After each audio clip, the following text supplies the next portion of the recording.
Welcome to the deep dive. We're jumping into a really complex question today, one that comes right from the source material you shared with us. That's right. Specifically notes from a video transcript called Why God Cannot Kill Satan or Fallen Angels. And the big question is this: if God is all-powerful, totally good, and hates evil, well, why is Satan still around? Why haven't he and the fallen angels just been, wiped out? It's a fundamental challenge, really, to get your head around. Yeah. And as these sources lay it out, the perspective isn't maybe the simple answer people expect. Right. It's deeply rooted in a particular biblical interpretation, and it really makes you think about God's character and his plan maybe a bit differently. Absolutely. So our mission for this deep dive is basically to walk through the key points from these sources. We'll look at their view on what these spiritual beings are, unpack the reasons given for why they're still here, and see how it fits into what the source calls a much bigger divine plan. Yeah, I'm actually keen to see how the material pieces this together, too. Okay, so where does the source suggest we start? Satan's origin. Exactly. It talks about Lucifer, before the fall. Right. It paints this picture, like an incredibly high-ranking angel, perfect. A beautiful cherub, the morning star. Created right there in God's presence. Yeah. Just full of wisdom, glory. Meant to mirror God's glory, the source suggests. So perfection was the starting point, not evil. That's the setup. And according to the source, what happens next isn't God making evil, but pride. Pride taking root in this perfect being. So what was meant to reflect glory became the problem itself. That's the idea presented. The ambition shifted from reflection to, elevation, wanting worship for himself. The source quotes him, doesn't it? I will ascend to heaven. I will raise my throne above the stars of God. I will be like the Most High. And that declaration, as the source interprets it, that's the breaking point. The moment the perfect servant chooses rebellion. Turning himself into a rebel. And he wasn't alone. No. The source details how Lucifer, now Satan, persuaded a large group, says 1/3 of the angels, to join him. Which led to the war in heaven, as the source describes it. Yes, and right here, the source tackles what it calls a major misunderstanding. Okay. It really emphasizes this isn't some battle between equals. Yeah. Good versus evil, balance of forces, outcome uncertain. None of that. That's a really critical point the source makes. It says God has no rival. No equal. Exactly. God isn't fighting to see if he wins. The source frames it as he's already won. Satan's a created being. Defeated, in essence, the second he rebelled. Wow. Okay, so the war itself. The source describes it, referencing Revelation Michael and the loyal angels fighting the dragon, Satan, and his followers. And the outcome, according to the source, quick and decisive. Very. They couldn't win. Lost their place in heaven. Cast out, down to earth. And that casting out, that was a judgment. Their initial judgment, yeah. Exile from heaven. That's how the source puts it. Okay, now this is where the source brings in something really interesting, maybe less talked about. It distinguishes between fallen angels and demons. Says they're not the same. It's quite specific on this. Fallen angels are the ones who rebelled with Lucifer. Right. Cast out, but retaining their, angelic nature. Spiritual beings. So they still have intelligence, structure. Yeah, intelligence, hierarchy, organization. The source suggests they're not just wandering aimlessly. How are they positioned then? As principalities, powers, rulers of darkness, those scriptural terms. Their influence, as presented, is systemic. Over kingdoms, structures, governments, cultures. Big picture stuff. And crucially, they do not seek to inhabit bodies. That's the key distinction for fallen angels in this material. Okay, fallen angels influence systems, don't need bodies. What about demons then? How does the source describe them? Demons, contrastingly, are presented as disembodied, unclean spirits. Their origin isn't explicitly laid out in the source material we have, but their behavior is distinct. How so? Unlike fallen angels, demons actively seek bodies. They need a physical host to operate effectively, apparently. The source gives an example, right?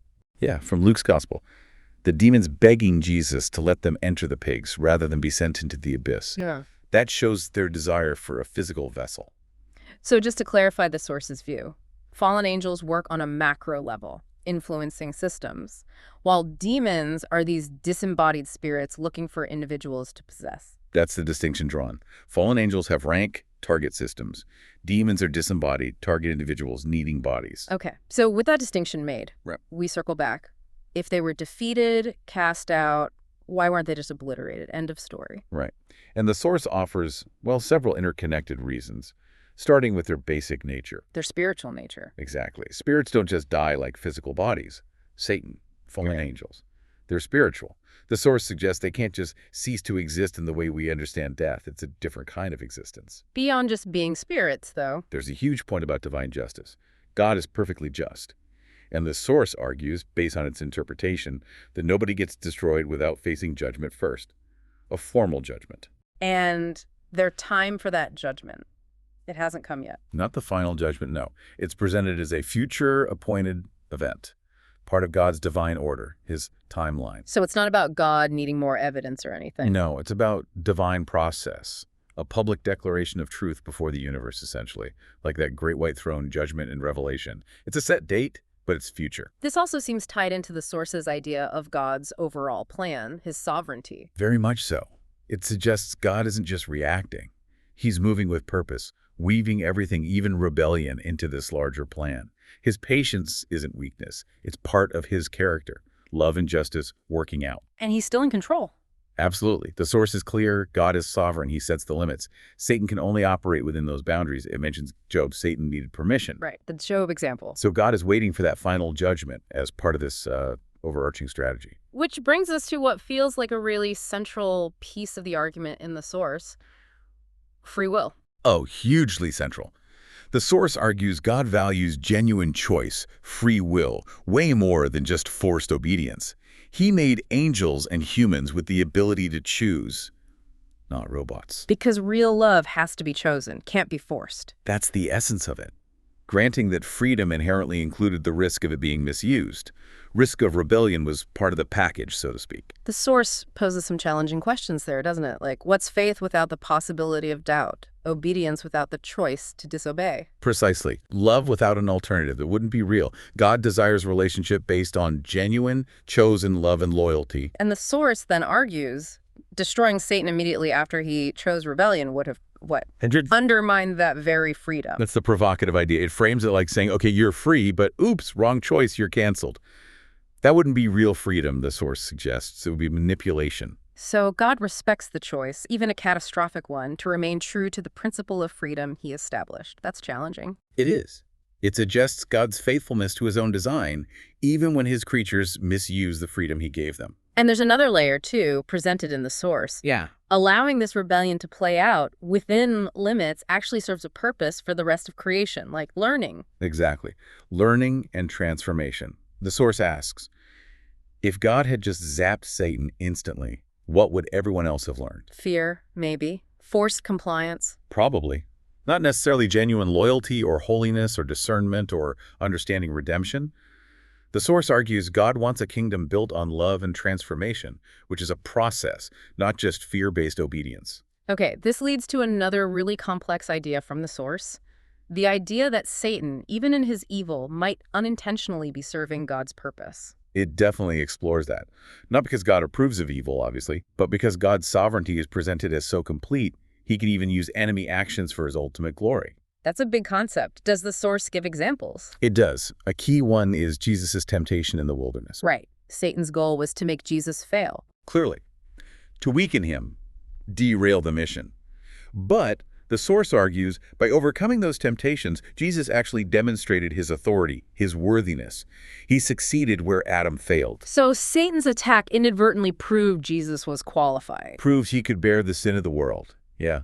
An attack meant for destruction was turned by God to validate Jesus. Wow. Any other example? Judas's betrayal is another powerful one-sided. Satan entered Judas, guiding him towards that act. Leading to the crucifixion. Yes. And the source poses the question, how could Jesus die for sins without a betrayal? How could there be a cross redemption without that first step? So God used the enemy scheme, Judas's betrayal, to fulfill his own eternal plan for the cross. That's precisely how the source frames it, taking the enemy's move and making it serve the ultimate purpose of redemption. The takeaway from the source seems to be then that nothing the enemy throws at you, temptation, betrayal, pain, is beyond God's power to somehow weave into his good plan. That's a very strong theme in the material, yes. God can use everything. And ultimately, the source suggests God's choice not to destroy Satan immediately actually reveals core aspects of God's own character. His love, his patience, his justice. Oh, so? Well, his love isn't just for the obedient. The source brings up Jesus' teaching to love enemies and how God lets the sun shine on both the good and the evil. God's love seeks transformation, and that often requires patience, waiting. And his justice. It isn't impulsive. No, it acts with purpose at the appointed time, which loops back to the certainty of that future judgment. Right. The source is very clear. God isn't ignoring evil. Judgment is coming. Absolutely. It references angels cast down, bound in darkness, reserved for judgment. It's definite. And it describes that final scene, right? Revelation 20, the great white throne, the books opened. Yes, judgment according to deeds, presented as a future certainty. But here's a key point the source adds, isn't it? The end goal isn't just punishment, it's also restoration. That's vital to the perspective, yes. God aims to restore order, cleanse, mend, heal. The judgment clears the way for that ultimate restoration. So it's holy justice making way for total renewal. Everything hidden revealed, every knee bowing, Satan finally, publicly, eternally defeated. Exactly, which brings the whole thing, according to the source, back to the listener, back to you. Yeah. What does this all mean for us, sitting here now? The source's bottom line seems to be, the victory is already won. It argues that Jesus, at the cross, dealt the decisive blow. He conquered sin and defeated the enemy. Satan, in this view, is already overcome, just awaiting sentencing. So the darkness we see, the evil, it's temporary. It doesn't change the final score. That's the message. The outcome is set. And if you're in Christ, as the source puts it, you share in that victory, not just watching, but participating. Yes, as an heir to it. So it started with, why doesn't God just destroy Satan? And the journey through these sources leads to this picture of a huge, patient, purposeful plan, revealing God's character, his love, patience, justice, absolute authority. And a plan that's still unfolding, moving towards that guaranteed conclusion. Judgment, restoration, God's kingdom fully established. Wow. Quite a deep dive.